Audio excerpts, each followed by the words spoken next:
Hello everyone. Students, today I have brought for you rearrangement.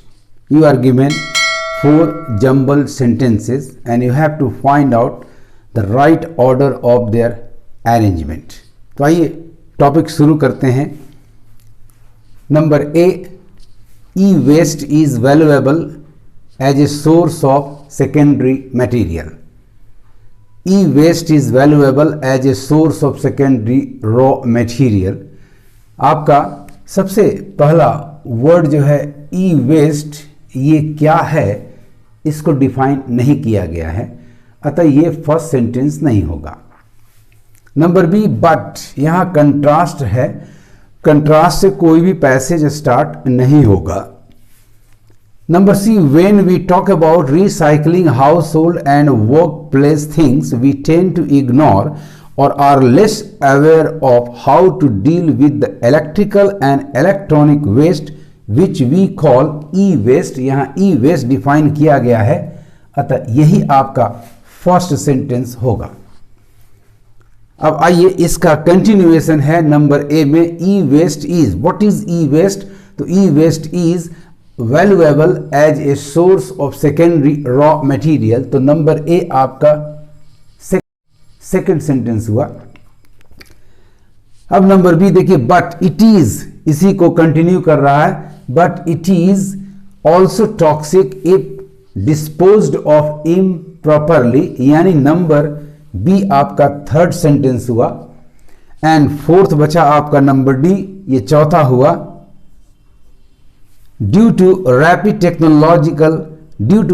technology change, obsolete items have created a fast growing mass of electronic waste around the globe. Hence the right order of the jumbled sentences is number D, C, A, B and D. So mark it as the correct answer. तो जब भी आप jumble sentences को deal करें तो आप शुरू से पढ़ें. ए, उसके बाद बी, उसके बाद सी, उसके बाद D.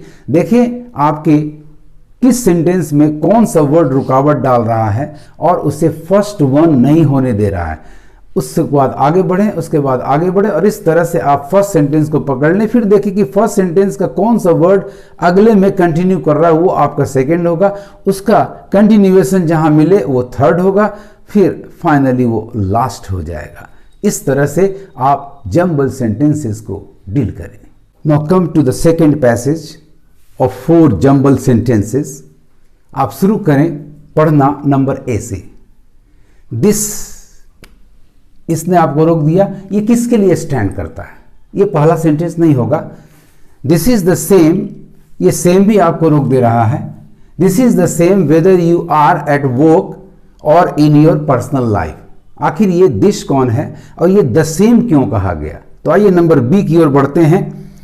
Relationships are easy until there is an emotional turmoil. यहां कोई भी वर्ड आपको नहीं रोक रहा है, अर्थात ये बिल्कुल सही फर्स्ट सेंटेंस आपका हो गया. तो नंबर बी को आप मन में या पेंसिल से मार्क कर लें. Number 1, relationships are easy until there is an emotional turmoil.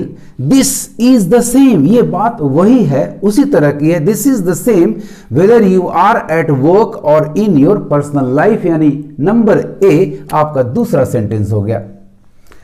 अब आते हैं सी की ओर.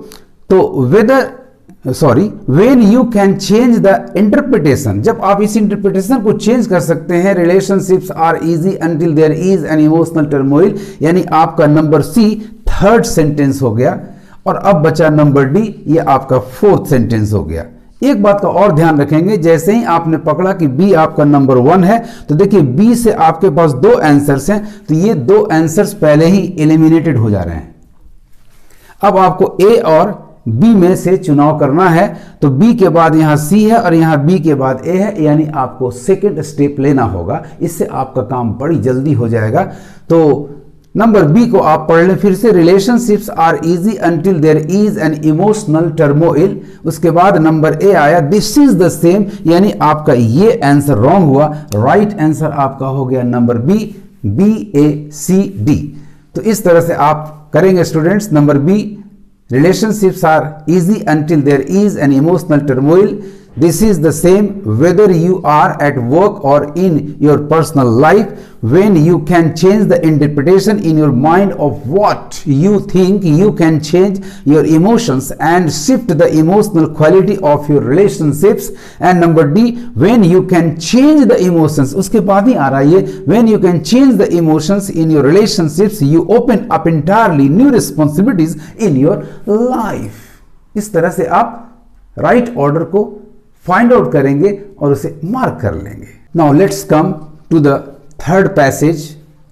Number A, having low self esteem would mean that you do not respect और वैल्यू योर सेल्फ हाईली. इस सेंटेंस में कहीं कोई रुकावट नहीं है, ये आपका पहला सेंटेंस हुआ, इसे मार्क कर लें.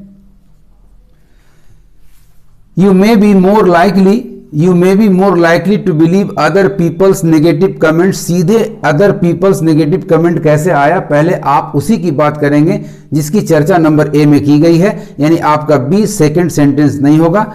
अब यहां देखिए, having low self esteem would mean that you do not, और यू से कंटिन्यू कर रहा है आपका number C. If you feel like this, यदि आप ऐसा फील करते हैं नंबर ए की तरह, if you feel like this about your self you will not feel in control and negativity may take hold of you. तो आपका number सी दूसरा सेंटेंस क्लियर हुआ.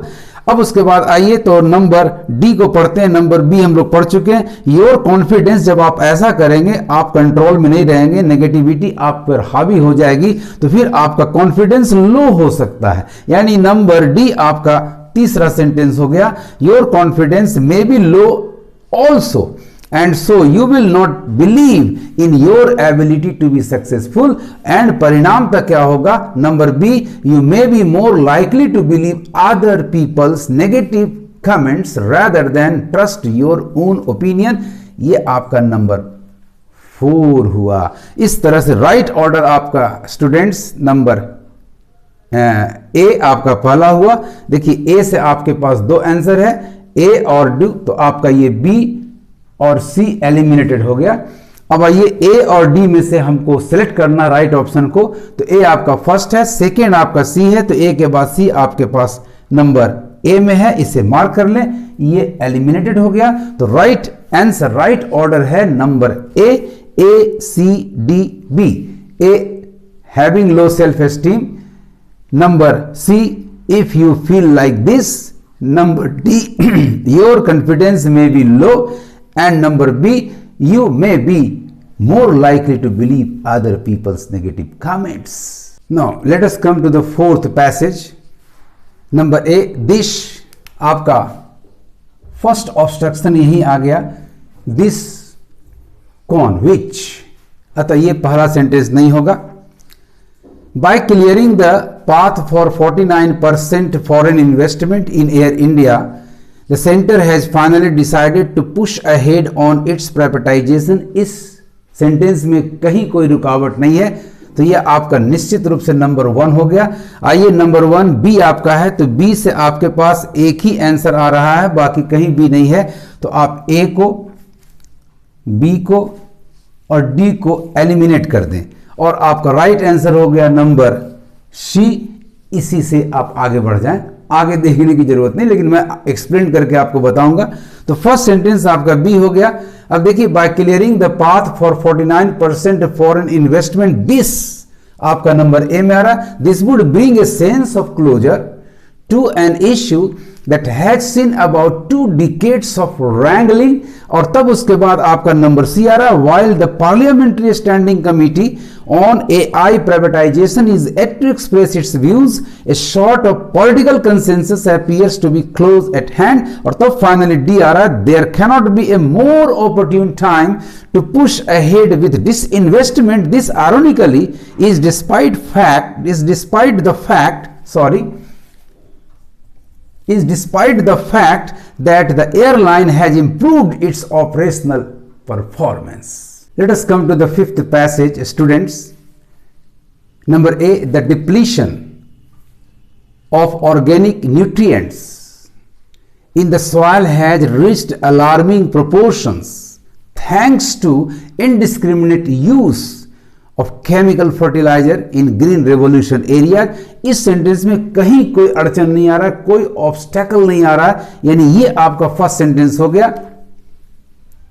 बस ध्यान देना है कि कहां रुकावट आ रही है, वही आपका पहला सेंटेंस नहीं होगा। रुकावट नहीं है तो फर्स्ट सेंटेंस आपका निश्चित रूप से होगा। आइए ए से आपके पास दो ऑप्शंस हैं, तो नंबर ए और नंबर बी तो एलिमिनेट हो गया। अब नंबर सी और डी में चुनाव करना है। ए के बाद यहां डी है और वहां ए के बाद बी है। देखें क्या होता है।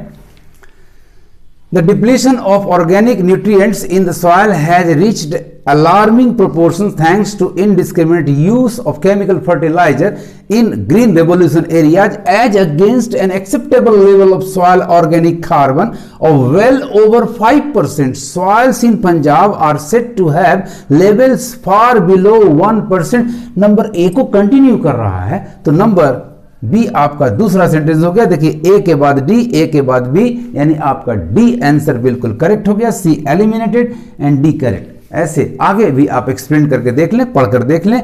तो नंबर सी, बिसाइड्स इसके अतिरिक्त 5.3 billion tonnes of soil is eroded annually at a rate of 16.4 tonnes per hectare. Number D आपका है लास्ट सेंटेंस होगा।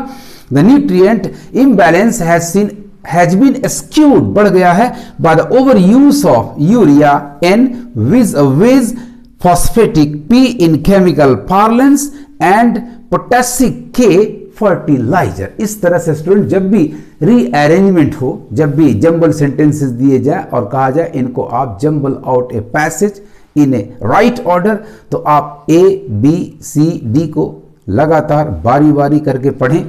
जिस पार्ट में भी रुकावट आ जाए उसको छोड़ दें, जिसमें कोई रुकावट नहीं हो वो नंबर 1 होगा। उसका कंटिन्यूएशन देखें कहां जा रहा है, वो दूसरा होगा, उसका कंटिन्यूएशन, और इस तरह से आप राइट ऑर्डर को सिलेक्ट करके उसे मार लेंगे। आज इतना ही। Thanks for watching my video.